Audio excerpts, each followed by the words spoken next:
MacArthur, the legendary architect of war and peace. Opening, The Legendary Life of a General. Hello dear listeners.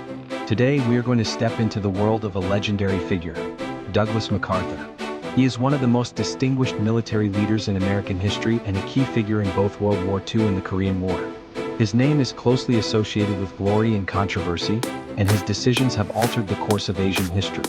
Today, let us travel through time and explore how this indomitable general forged a captivating legend amidst the smoke of war and the reconstruction of peace.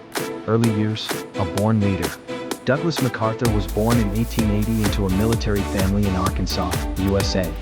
His father, Arthur MacArthur, had distinguished himself in the Civil War and the Spanish-American War, a background that seemed to predestine MacArthur's fate. From a young age, he displayed extraordinary talent and a strong will. In 1903, he graduated from West Point Military Academy at the top of his class, breaking the Academy's record. His classmates recalled, MacArthur was never content with mediocrity, he was a born leader. World War I became the stage where MacArthur first made his mark. In 1917, he was sent to France as the Chief of Staff of the 42nd Rainbow Division. In the trenches, he led by example, personally directing operations and even charging under artillery fire multiple times. His bravery earned him the nickname Brave Doug, and led to his promotion to brigadier general after the war, making him one of the youngest generals in the U.S. Army. This experience showcased his fearless character and laid the groundwork for his future glory. World War II, commander of the Pacific and an unyielding vow. In 1941, as the shadow of the Pacific War loomed over the world, MacArthur was appointed commander of the U.S. Far East forces stationed in the Philippines. Facing fierce Japanese attacks, he led his troops in a tenacious defense on the Bataan Peninsula and Corregidor Island. However, outnumbered and outgunned, he was forced to retreat to Australia. Before leaving, he stood on the shore and made his iconic vow, "I shall return." This was not only a promise to the Filipino people but also an inspiration to all Allied forces. In 1942, MacArthur was appointed Supreme Commander of the Allied forces in the Southwest Pacific. With brilliant strategic insight, he employed the famous island-hopping tactic, bypassing heavily fortified Japanese islands to strike at weaker points. In October 1944, he finally fulfilled his promise by leading his troops back to the Philippines. Cameras captured the moment he waded ashore, and in that instant he was not just a general but a symbol. His return boosted morale and became one of the most dramatic turning points of World War II.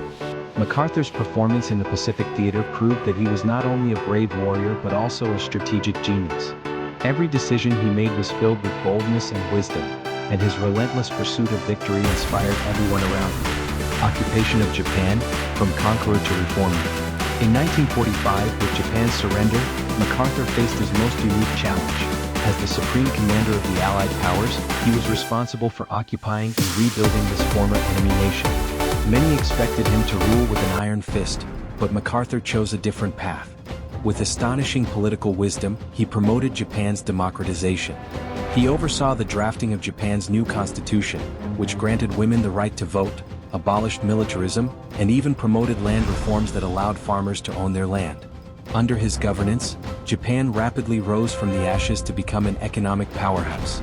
He once told his staff in Tokyo, "We are not here to punish Japan but to help it be reborn." This period is regarded by historians as the most successful military occupation in American history, and MacArthur transformed from a conqueror into a reformer who built peace. Korean War, the pinnacle of glory and controversy. In 1950, when the Korean War broke out, MacArthur once again took the field, appointed as the commander of the United Nations forces. In the early stages of the war, the UN forces were in retreat, but MacArthur proposed a bold plan, the Incheon landing. It was a high-stakes gamble, with tides, terrain, and enemy deployments all posing significant risks. Yet he succeeded. In September 1950, the Incheon landing turned the tide of the war, and the UN forces advanced northward, reaching the Yalu River. However, the joy of victory was short-lived.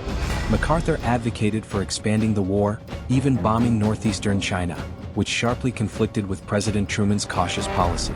In April 1951, Truman relieved him of his command for insubordination.